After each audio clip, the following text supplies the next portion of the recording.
Quels sont les enjeux aujourd'hui liés à Tinzaouatène?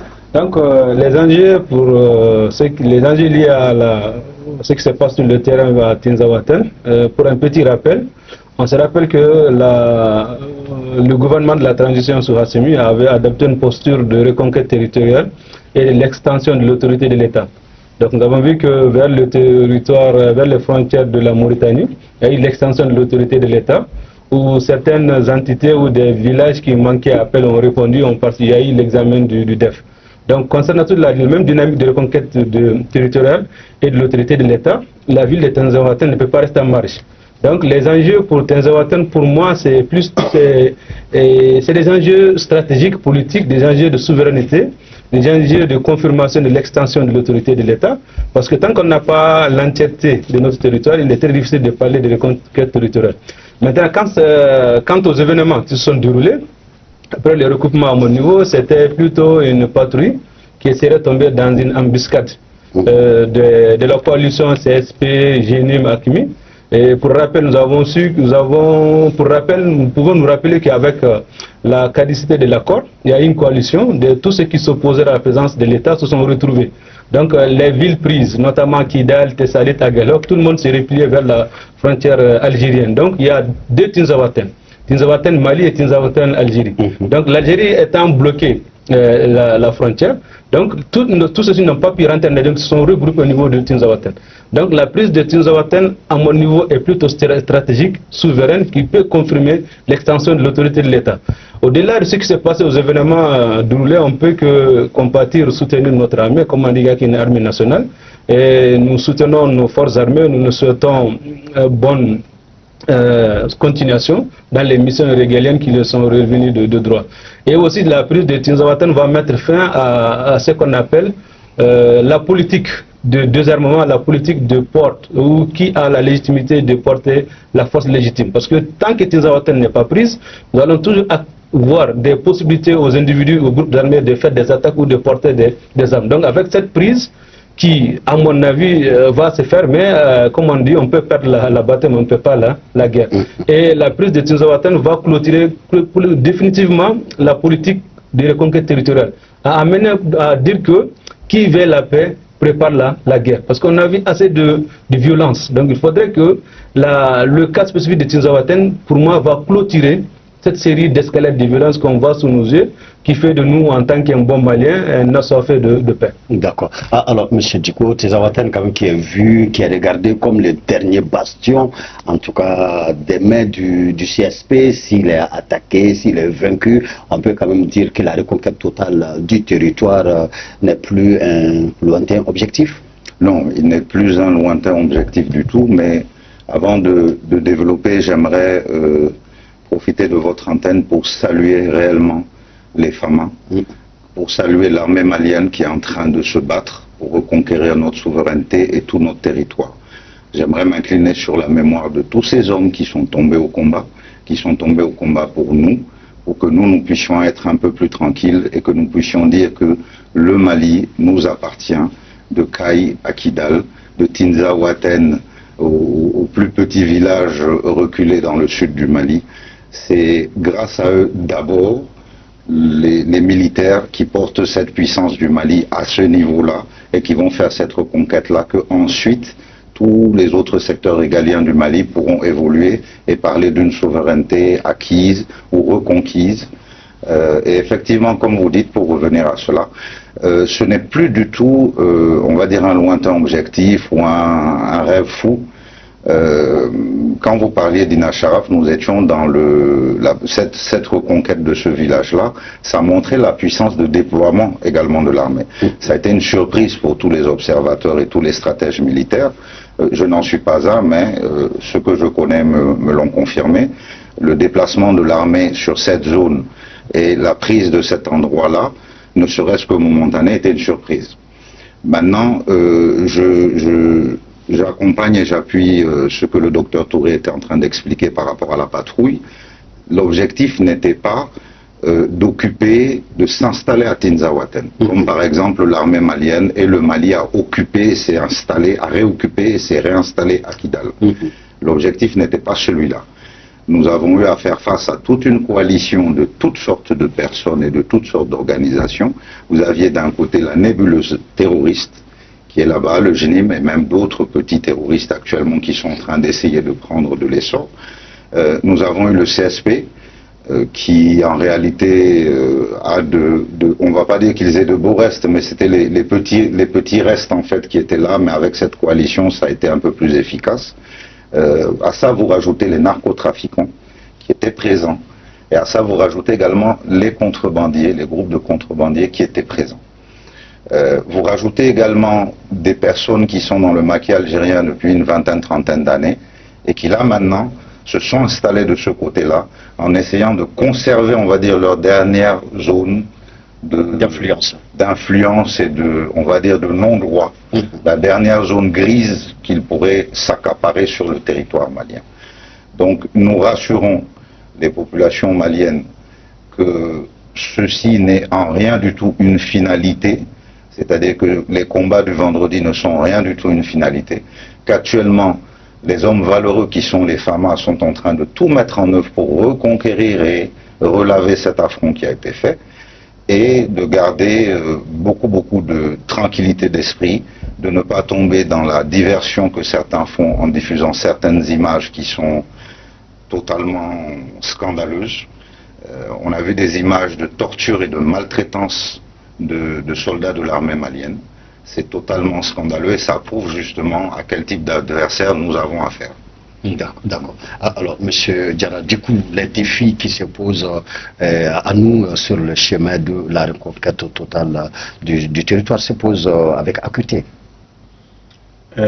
Oui, Robert, mais je pense qu'il est toujours important effectivement de commencer par rendre hommage à nos femmes, parce que ce qui est en train d'arriver à Tisanwatène n'est pas quelque chose d'anodine en fait, donc c'est quelque chose de très profond de mon point de vue pour la reconquête de notre intégrité territoriale que moi-même je considère étant acquise, et même si en réalité les différents soubresauts que l'on peut rencontrer comme le cas des Tisanwatène avec toutes les caractéristiques qui viennent d'être données là du point de vue donc des groupes terroristes qui sont les trafiquants, même les immigrés qui viennent et tous ceux qui se retrouvent dans cette zone-là, je pense que le premier des défis, c'est vraiment d'ordre stratégique de mon point de vue. Il va dans le sens où est-ce que l'armée malienne aujourd'hui, nos femmes, ont cette intention ou ont cette perspective-là, mais vraiment d'avoir Tisanwatène et d'y rester. D'y rester, préparer également le terrain à ce que l'administration, dans son redéploiement, puisse y être pour que la zone elle soit conquise côté Mali-Tisanwatène. Et du côté donc de l'Algérie, nous supposons que de ce côté-là, les Algériens, avec sincérité, leurs frontières restent donc fermées de ce point de vue-là et protégées. Oui. Donc le premier défi, à mon avis, c'est de vouloir y rester. En réalité, quelles que soient les caractéristiques des populations ou des groupes que j'ai dit tout à l'heure, parce que c'est les deux. Vous avez vos populations, et c'est vrai que les Touaregs, ils se retrouvent dedans, mais ce ne sont pas les seuls. Vous avez les autres populations qui se retrouvent là, d'autres en armes et tout ça. Donc ce premier défi-là, je préfère mettre effectivement le point là-dessus, c'est celui de pouvoir rester pour les femmes dans cette zone. Le second défi qui entoure ça, à mon avis, c'est côté algérien. Ce côté algérien, comment le mieux possible rester à protéger ça pour les Algériens, parce que c'est eux qui prennent ces décisions-là, d'où je parle tantôt donc de sincérité de la part des Algériens, de pouvoir assurer effectivement donc l'étanchéité de cette partie, parce qu'elle est longue cette partie donc 9 km. Exactement, mais si on prend toute la frontière, on est au-delà des milliers, oui. Entre 1300 et 1600 km. Oui. Mais la partie Tisanwatène, c'est ça justement. Donc je veux dire que il est extrêmement important que ce défi-là, il soit toujours mesuré. Nous, nos femmes peuvent avoir ça dans leur, dans leur schéma d'évolution, mais je pense que nous n'avons pas forcément nos moyens d'action là-bas parce que ça va aller aussi sur un plan diplomatique. Donc pour moi, il y a ce second défi, même si nous n'avons pas suffisamment d'emprise dessus, mais il est important ce second défi-là qui va permettre de rétrécir ou de circonscrire en fait le champ opérationnel de nos femmes vis-à-vis de ces groupes-là qui se retranchent là dans la partie tizaouatène malienne en fait. Donc ça c'est vraiment un second défi. Maintenant, un troisième défi de mon point de vue, c'est vraiment les caractéristiques des populations elles-mêmes qui sont là. Parce que vous voyez, si vous regardez un peu même dans le communiqué du départ ou de la DIRPA, cette partie-là revient. Quand on avise les populations, on les sensibilise de manière à ce qu'elles évitent d'être effectivement des boucliers ou de prendre position pour ces groupes armés-là. Ou être tout simplement infiltrés. Exactement. Parce que cela est une réalité et souvent c'est fait sciemment pour une partie des populations, mais souvent beaucoup de parties des populations y sont forcées en réalité. Donc c'est un défi, à mon avis, très substantiel à ce niveau-là et pour que les populations aident davantage les femmes à avoir cette présence-là, et même si cette présence-là peut être effectivement structurée, peut-être dans les temps suivant effectivement la planification de nos femmes. Mais il est important ce défi-là aussi du côté des populations, que cela soit suffisamment, à mon avis, compris et encadré, parce que les populations, elles aussi, ont véritablement un rôle de soutien aux femmes dans cette reconquête donc, de cette partie de notre territoire qui, en ce moment, nous le disons, va peut-être confirmer pour beaucoup déjà l'intégrité, donc la totalité de l'intégrité de notre territoire reconquise. Je pense que ce sont les trois défis majeurs de mon point de vue. Et un autre défi que je voulais quand même mettre un peu en avant, c'est vraiment cette stabilité côté et reste du pays, particulièrement Bamako, pour que ensemble, population et autorités, regardons dans la seule direction de Tizaouatène. Je ne dis pas qu'il n'y a pas en fait d'autres enjeux liés donc à notre pays ici, notamment la stabilité et tous ceux qui sont en cours par rapport effectivement à la sécurité plus globalement, mais cette partie-là, je pense que nous devions ensemble regarder parce qu'elle est non seulement stratégique, mais je pense qu'elle est fondamentale dans le reste du processus donc de sécurisation ou de protection donc de l'intégrité de notre territoire. Un dernier point sur Tizaouatène et un tour de table justement sur la même question, docteur Touré. Qu'est-ce qui est encore possible comme dialogue entre le Mali et en fait ces rebelles au moment où on parle justement de charte de paix et de réconciliation nationale? Bon, il est à ce niveau, qu'est-ce qui est possible? Parce qu'il y a ce qu'on appelle le principe, la légalité. L'armée, comme je l'ai dit, est dans sa mission et puis dans son droit de reconquête territoriale.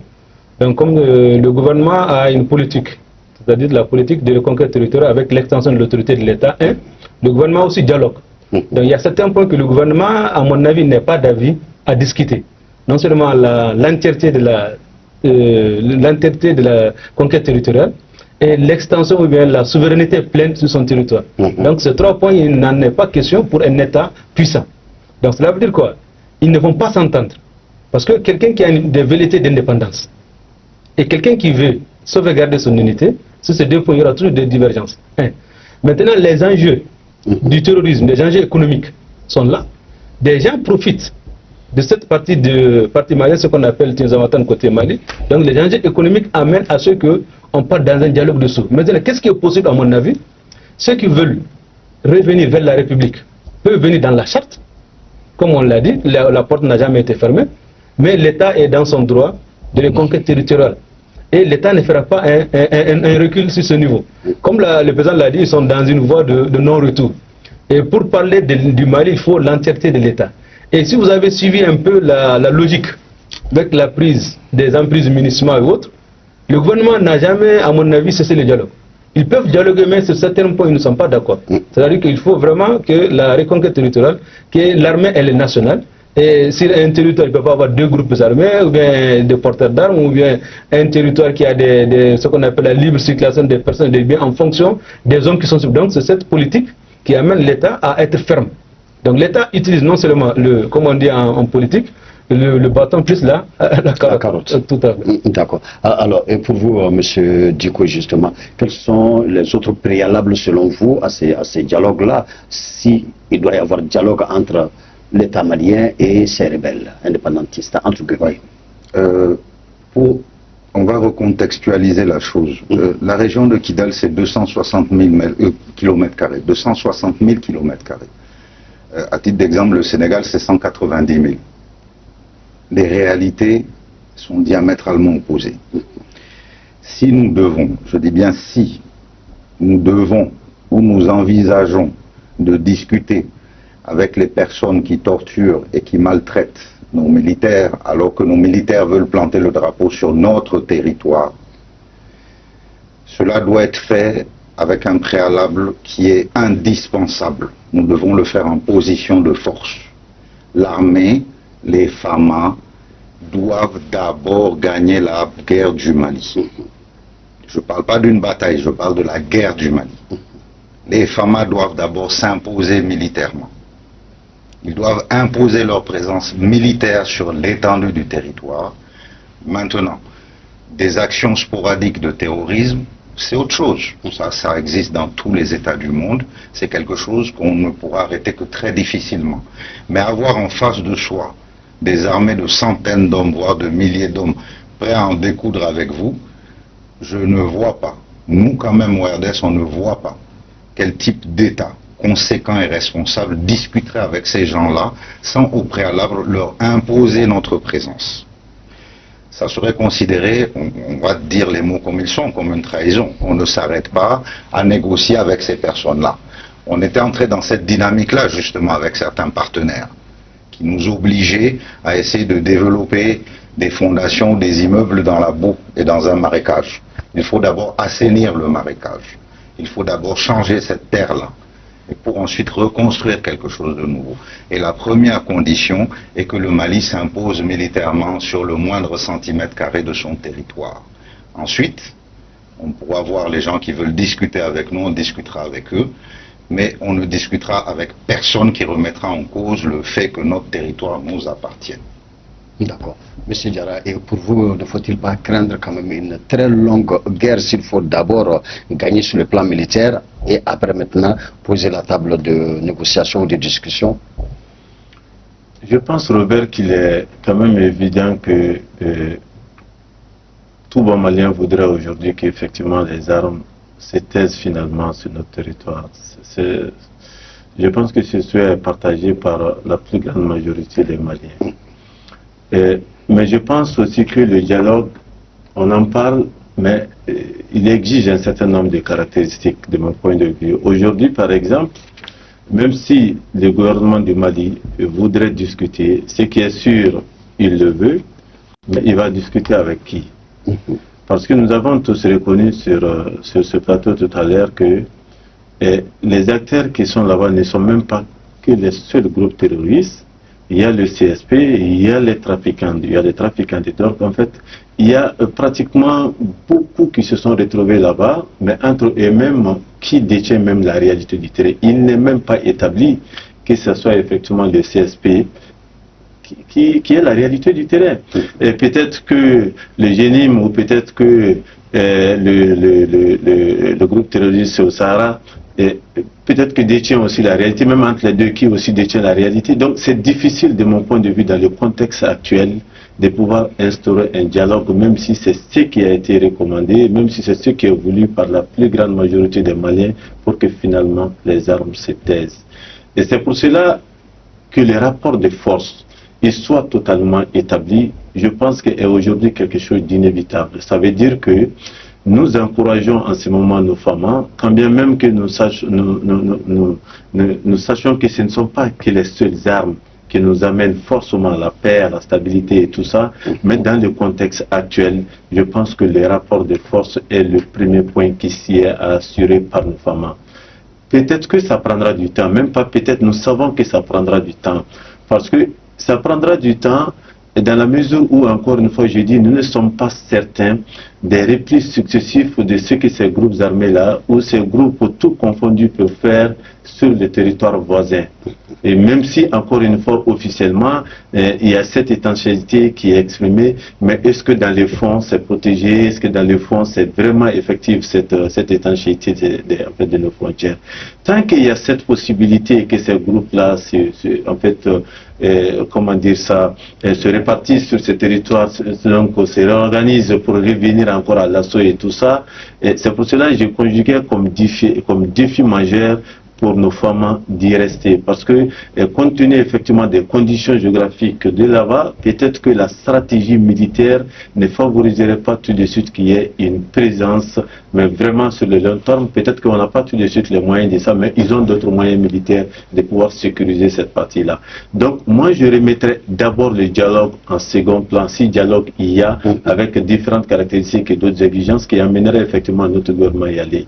Dans le contexte actuel, encore une fois, je suis convaincu, c'est en tout cas la part de mon analyse, que c'est le rapport de force qui est avec donc nos femmes qui utiliseraient effectivement tous les moyens qui sont les leurs pour arriver à asseoir, à mon avis, et cette stabilité relative sur cette partie effectivement de notre territoire, parce qu'il y a d'abord que nos citoyens aient confiance.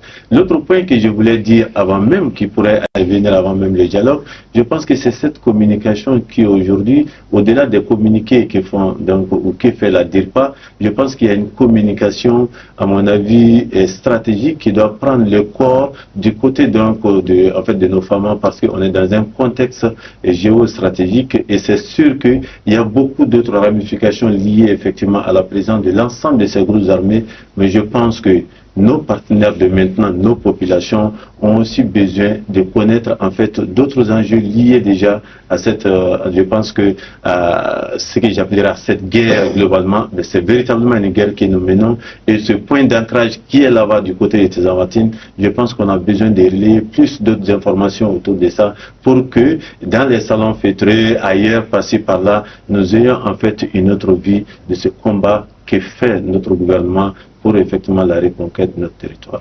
Alors, on veut bel et bien la paix, mais il y a des préalables. C'est ce que nous pouvons retenir dans ce second tour de table sur la thématique relative à ce qui se passe à Tizaouatène actuellement, présentement. Maintenant, c'est à vous. Réagissez en commentaire, partagez vos réflexions et vos idées. Si cette vidéo vous a éclairé, n'hésitez pas à l'aimer et à la partager avec vos amis. Ensemble, nous construisons l'Afrique de demain. Restez connectés sur Afrique Diverse TV pour encore plus d'informations et de débats passionnants. À très bientôt.